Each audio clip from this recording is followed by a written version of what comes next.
Rash media நண்பர்களுக்கு வணக்கம். நம்மளோட பிக் பாஸ் நிகழ்ச்சியை பொறுத்தளவுல லைவ் ஸ்ட்ரீம் பார்த்தோம் அப்படின்னா தர்ஷிகா தெருக்கி விட்டாங்க அப்படின்னு சொல்லாங்க. ஆமாங்க, ஜாக்லினை பொறுத்தளவுல அவங்களோட தில்லாலங்கடி வேலைகளை காட்டுறாங்க. அதுக்கு துணையா ரஞ்சித் நிக்கிறாரு. தர்ஷினியை பொறுத்தளவுல யோ 7 வயசு ஆச்சுல உனக்கு அறிவு இருக்குதா அப்படிங்கிற மாதிரி செருப்பால் அடிக்கிற மாதிரி கேள்வி கேட்கறாங்க. அப்படி என்ன நடந்துச்சு அப்படிங்கறத இந்த வீடியோல பார்க்க போறோம். வீடியோக்குள்ள போறதுக்கு முன்னாடியே நம்ம சேனலுக்கு நீங்க புதுசா இருந்தீங்க அப்படின்னா மறக்காம சப்ஸ்கிரைப் பண்ணிருங்க. வாங்க வீடியோக்குள்ள போலாம். அதாவது இந்த வாரத்துக்கான வீக்லி டாஸ்க பொறுத்தளவுல நீயும் பொம்மை நானும் பொம்மை அப்படிங்கிற டாஸ்க் தான். இந்த டாஸ்க் 6வது சீசன்ல வேற லெவல்ல வெறித்தனமா இருந்துச்சு. அசீம் தனலட்சுமியை தள்ளினதா இருக்கட்டும், விக்ரம் அசீம் இவங்க 2 பேருக்கு இடையில நடந்த சண்டைகளா இருக்கட்டும், வேற லெவல்ல வைரலா இருந்துச்சு. அதே மாதிரியே இந்த சீசன்லயும் டாஸ்க் வேற லெவல்ல இருக்கும் அப்படின்னு நம்ம எதிர்பார்த்தோம் அப்படின்னா நம்ம தான் முட்டாள். எதுக்காக அப்படின்னு பார்த்தோம்னா போட்டியாளர்கள் அந்த அளவு ஒர்த்தான ஆட்கள்லாம் கிடையாது. இந்த டாஸ்க பிக் பாஸ் சொன்ன உடனே 2 டீமா பிரியுறாங்க. முதல்ல கோவா கேங் ஒன்னா சேர்றாங்க. வேற யாருங்க?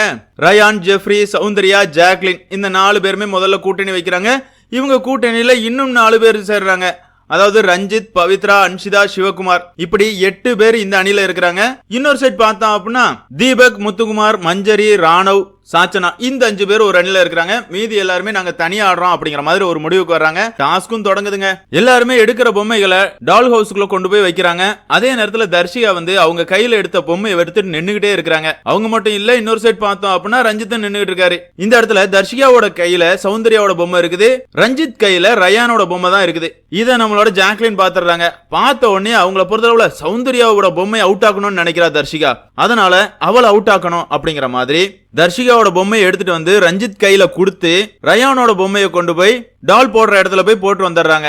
இத பார்த்த தர்ஷிகாவை பொறுத்தளவுல செம காண்ல இருக்கிறாங்க. அதுக்கப்புறமா கடைசி வர ரஞ்சித்தா இருக்கட்டும் தர்ஷிகாவா இருக்கட்டும் 2 பேருமே நாங்க எங்க பொம்மைகளை உள்ள கொண்டு போய் வைக்க மாட்டோம் அப்படிமே நிக்கிறாங்க. பேச்சுவார்த்தைகள் போகுது. அந்த இடத்துல தர்ஷியை எல்லாருமே கிழிச்சு எடுக்கிறாங்க. அதாவது ரூல்ஸ்லயே இருக்குது, யார் எந்த பொம்மையை எடுத்திருக்காங்களோ அந்த பொம்மையை டால் ஹவுஸ்ல கொண்டு போய் வைக்கணும். ஆனா இந்த இடத்துல ஜாக்லின் பண்ணது எச்ச வேலை. ரஞ்சித் ரயானோட பொம்மையை தான் வச்சிருந்தாரு. அந்த பொம்மையை புடுங்கிட்டு என்னோட பொம்மையை கொண்டு போய் கொடுத்திருக்காங்க. அப்ப என்ன அவுட் ஆக்கணும் அப்படிங்கறதுக்காக இப்படி ஒரு கேவலமான விளையாட்டு விளையாடும் போது எனக்கு இந்த கேமே தேவையில்லை, நான் விளையாடவே விரும்பல அப்படிங்கிற மாதிரி தர்க்கங்கள் நிறையவே போகுது. இந்த இடத்துல ஜாக்லின் ரயானை பொறுத்தளவுல வேற லெவல்ல பேசினாங்க. கேம் எப்படினாலும் ஆடுவோம், எங்க இஷ்டத்துக்கு தான் கேம் ஆடுவோம், இதுதான் கேம்ல ரூல்ஸ் எல்லாம் கிடையாது அப்படிங்கிற மாதிரி ரயான் அன்னியன் மாதிரி எல்லாம் பேசுறாரு. ஜாக்லினை பொறுத்தளவுல முட்டா தர்க்கம் தான் பண்ணிக்கிட்டு இருக்காங்க. அதே நேரத்துல ரஞ்சித் எனக்கு ரூல்ஸே தெரியல அப்படிங்கிற மாதிரி போலியா நடிச்சுக்கிட்டு இருக்காரு. ஆமாங்க, இந்த டாஸ்க் சொன்ன உடனே எனக்கு பிடிக்காத ஒரு நபரோட பொம்மை கிடைச்சிருச்சு அப்படின்னா நான் போக மாட்டேன், அவங்களை அவுட் ஆக்கிடுவேன் அப்படிங்கறத அவர் ஓப்பனா சொன்னாரு. கேமோட ரூல்ஸ் எல்லாமே தெரிஞ்சுதான் அவரும் கேம் ஆடிக்கிட்டு இருக்காரு. இந்த இடத்துல வெகுளி மாதிரி நடிச்சுக்கிட்டு இருக்காரு.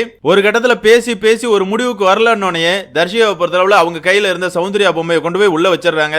வச்சுட்டு வந்ததுக்கு அப்புறமா என்னதான் இருந்தாலும் ரஞ்சித் தானே, நீங்க பண்ணது தப்பு, உங்களுக்கு எங்க போச்சு அப்படிங்கிற கேள்வியை கேட்கறாங்க. இந்த கேள்விக்கு என்ன அர்த்தம் அப்படிங்கறது நம்ம எல்லாருக்குமே தெரியும். யோ 7 வயசாச்சு, அடுத்தவன் சொல்றான் அப்படிங்கறதுக்காக ரூல்ஸ் தெரியாம இப்படியே ஆடுவ அப்படிங்கிற மாதிரி தரமா வச்சு செஞ்சுட்டு போயிட்டாங்க. அதே நேரத்துல விஜய் டிவி எப்பவுமே ஜாக்லினுக்கு சொம்பு தூக்குறாங்க அப்படிங்கறது நம்ம எல்லாருக்குமே தெரியும். இந்த பிரச்சனையை லைவ் ஸ்ட்ரீம்ல பாத்துக்கிட்டு இருக்கும்போது தர்ஷிகா ஜாக்லின் செஞ்ச கேவலமான வேலைகளை பத்தி பேசும்போது அதை முழுசா காட்டாம கேமராமேன் ஜாக்லினுக்கு போக்கஸ் வைக்கிறான். அந்த இடத்துல ஜாக்லின் தன்னை நியாயப்படுத்திக்கிட்டு இருக்காங்க. பார்த்த நம்ம எல்லாருக்குமே தெரியும், விதிகளை மீறி ஜாக்லின் தான் ரஞ்சித் கையில தர்ஷிகாவோட பொம்மையை கொடுக்கறாங்க. இது விதிமீறல் அப்படிங்கிறது எல்லாருக்குமே தெரியும். விஜய் டிவியை பொறுத்தளவுல எப்பவும் போலவே ஜாக்லின் நல்லவங்கப்பா, அவங்க மட்டும் பண்ணல, எல்லாருமே தப்பு பண்ணிருக்காங்க அப்படிங்கிற மாதிரி தான் காட்டுறதுக்கு முயற்சி பண்ணுவானுங்க. அதே வேலையை தான் லைவ் ஸ்ட்ரீம்லயே காட்டுறானுங்க. அப்படி இருக்கும்போது கண்டிப்பா 1 hour எபிசோட்ல ஜாக்லின் நல்லவங்க அப்படிங்கிற மாதிரி தான் காட்டுவானுங்க. சரிங்க, என்னதான் இருந்தாலும் பிக் பாஸ் பொறுத்தளவுல எல்லாருமே லைனா நிக்க சொல்றாரு. அந்த இடத்துல விதிமீறல்கள் நடந்திருக்குது, அதனால முதல் ரவுண்ட திரும்பவும் ஆடுங்க அப்படிமே சொல்லிருக்காரு. இப்போ லைவ் ஸ்ட்ரீம்ல மறுபடியும் டாஸ்க் ஸ்டார்ட் ஆயிருக்கு. யார் இந்த டாஸ்க்ல வின் பண்ண போறாங்க அப்படிங்கறத நம்ம பொறுத்து இருந்து பார்க்கலாம். என்னதான் இருந்தாலும் இந்த சண்டையை பொறுத்தளவுல தர்ஷிகா பக்கம் தான் நியாயம் இருக்குது. ஜாக்லின் பண்ணது எச்ச வேலை. அதே மாதிரி ரஞ்சித் நான் இன்னசென்ட் அப்படிங்கிற மாதிரி நடிச்சுட்டு இருக்காருல்ல, அதற்கு சரியான செருப்படிய தர்ஷிகா கொடுத்திருக்காங்க அப்படிங்கிறது என்னோட கருத்து. பிக் பாஸ் ரசிகர்களான உங்களை பொறுத்தளவுல இந்த பிரச்சனையை பத்தி நீங்க என்ன நினைக்கிறீங்க அப்படிங்கிற உங்களோட கருத்துக்களை மறக்காம கமெண்ட்ல மென்ஷன் பண்ணுங்க. இந்த வீடியோ உங்களுக்கு பிடிச்சிருந்தா லைக் பண்ணுங்க, ஷேர் பண்ணுங்க, மறக்காம சேனலை சப்ஸ்கிரைப் பண்ணுங்க. Thank you friends.